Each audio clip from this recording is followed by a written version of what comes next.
Sup guys, this is Derek from moreplatesmoredates.com.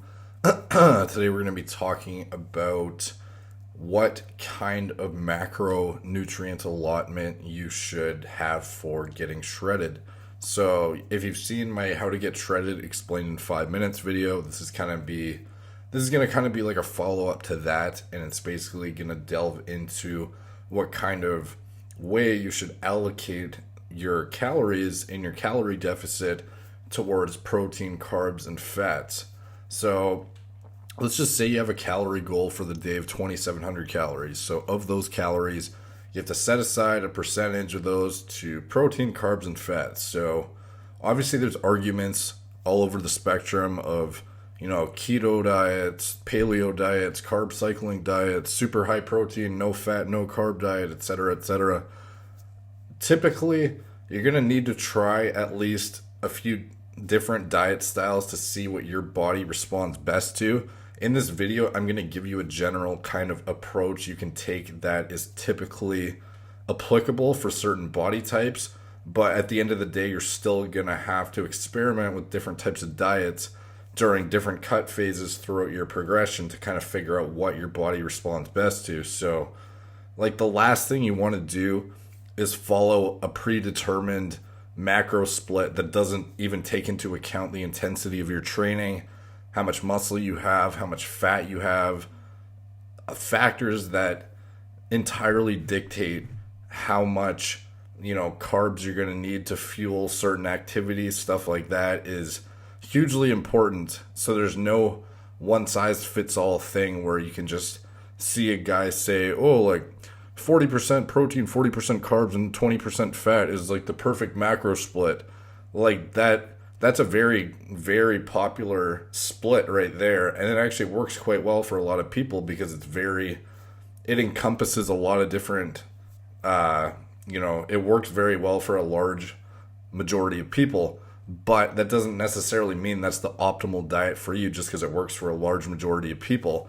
So I don't suggest Googling what is the best macro split and then following it blindly just because some guy with a nice physique uses it, because his metabolic rate, his energy demands, his such and such is all going to differ greatly from yours, very likely. So, like, even if you work a job that's labor intensive, for example, versus a guy who sits at a desk all day, that's going to dictate hugely what kind of macro allotment you should, take and allocate towards carbs, fats, and protein. And your energy requirements, the way you burn up calories is different than the next guy. At the end of the day, you're still burning calories and you're in a calorie deficit.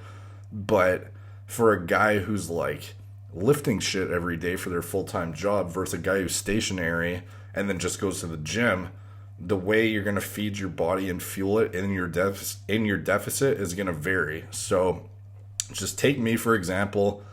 I used to think I responded best to medium to high protein, high carbs, and zero fats. And that was like, for 2 years, I thought that was my, ideal.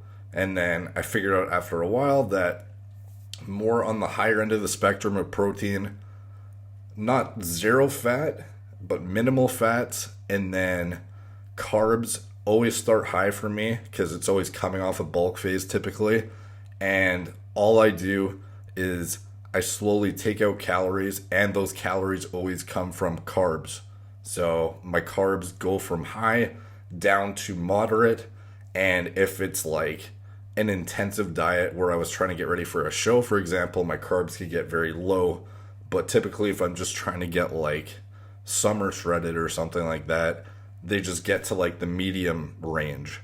So like, I've tried keto dieting. I've tried a few different diets over the years, like carb cycling, ketosis diets, not like the actual ketosis diet, but the bodybuilder adapted ketosis diet. And I actually lost quite a bit of muscle on those diets. And I know a lot of people who respond amazingly to those diets. So that's not to knock that diet style whatsoever. It's just for my particular body, I don't respond that well to it. So for simplicity purposes, for beginners who haven't really done like a full-blown cut phase before, I suggest you pick one diet one diet style based on your body type and energy demand, and stick to that for the entirety of your cut just to see how your body responds to it. Because, like at the end of the day, overall caloric intake will ultimately determine, for the most part, how much fat you lose or you don't lose. So the macro portioning is more for ensuring that you lose the least amount of muscle possible, keep your strength up, and feel good, and your digestion is on point.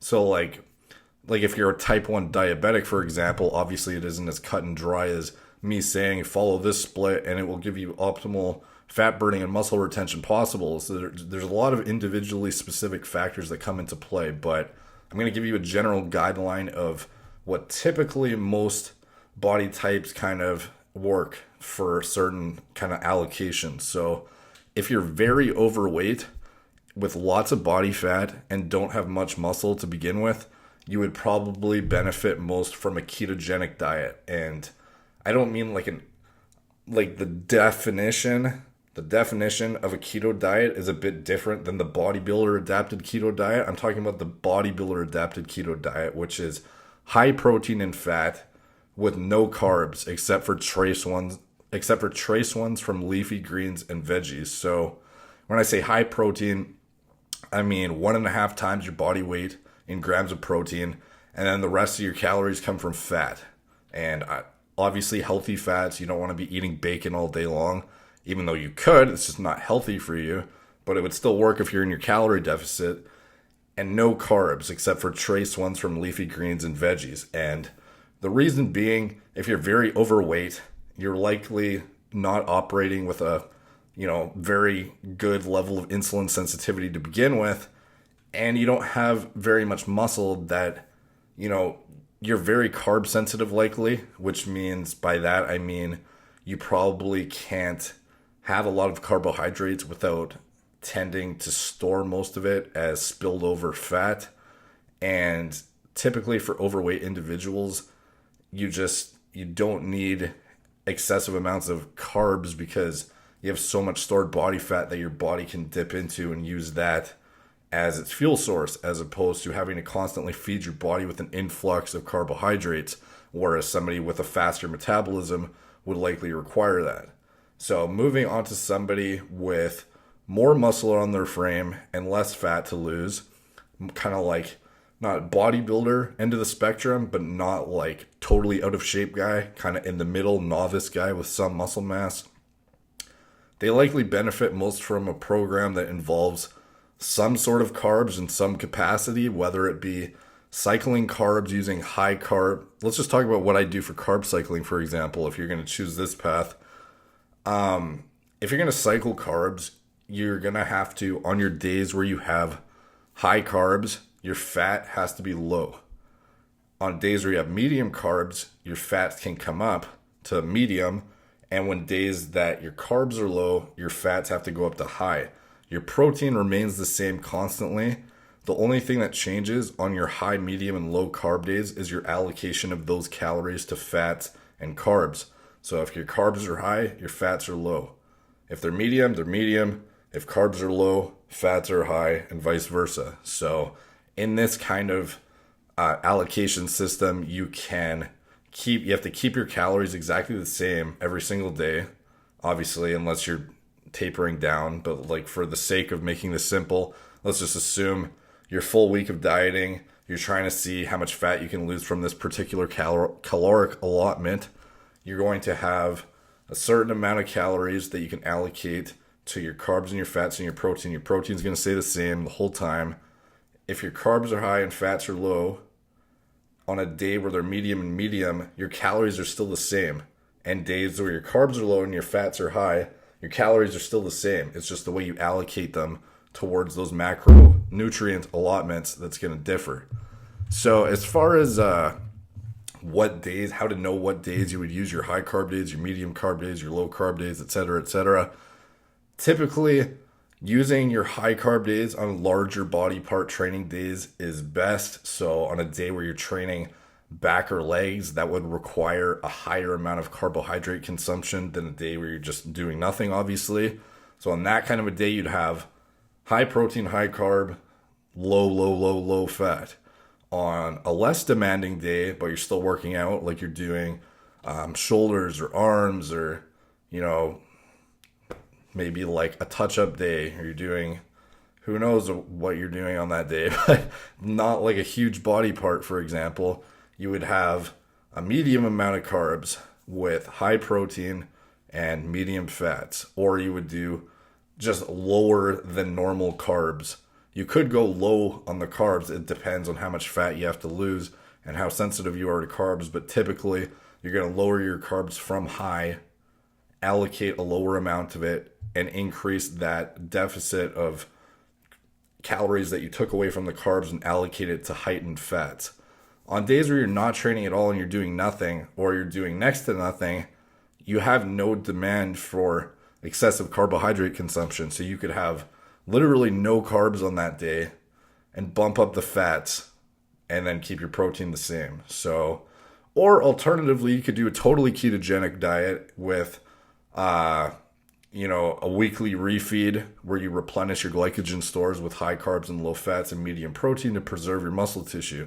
There's different ways you can go about doing this, but my recommendation is you pick one style and you stick to it for the entirety, to keep things simple, because trying to switch through different styles and try different things as you're going through this whole process is extremely complicated, and it feels very overwhelming, and you aren't going to get a good indication of what you respond well to as well if you don't stick to something for the entirety of it.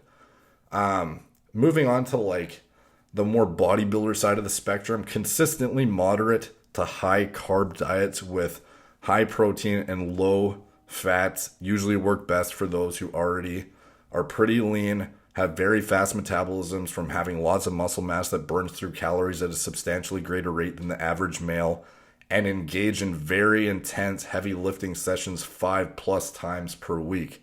So if you don't fall into this category, it's very unlikely that you need to be slamming tons of carbs week round in your deficit, because you only need as much carbs to fuel your workouts, essentially. If you're just sitting around, or you don't have a substantial amount of muscle tissue constantly burning up those carbs, you don't need to be like pounding rice all the time. So how hard, heavy, and frequently you train, how fat you are, and how much muscle you have on your body should be the main factors you take into consideration before determining what type of diet you'll be following, as well as your lifestyle in general. Are you a guy who just lifts and then does nothing else and has a stationary job, or are you a guy that lifts and then, goes and plays football like 2 or 3 times a week, as well as goes hiking and works construction? Like those kind of guys, you're going to have to take that heavily into consideration and allocate more of your calories towards carbs than another guy who has a similar body type but doesn't do all those additional activities. So as far as honestly, that's pretty much it. I know this video kind of got a bit, I thought this video was going to be shorter than that, but it ended up being a long one. So thank you guys for sticking around. If you did, hopefully you learned something. Please like, subscribe, comment, check out my blog, moreplates.com, subscribe there. I'm going to do more follow-up diet videos to kind of try and shed some light on the insights behind like creating the ultimate diet style, or the ultimate diet in general, for getting big, getting shredded, getting whatever your goal is, because I know it's a very complicated process and it can be very overwhelming, especially in the beginning when you've never done like a full-blown gain muscle phase or a full-blown get shredded phase. But eventually, through trial and error, you will figure out your body, and once you do that, you're good to go. So anyways, that's it for now. Hope you guys enjoyed it. Talk to you soon.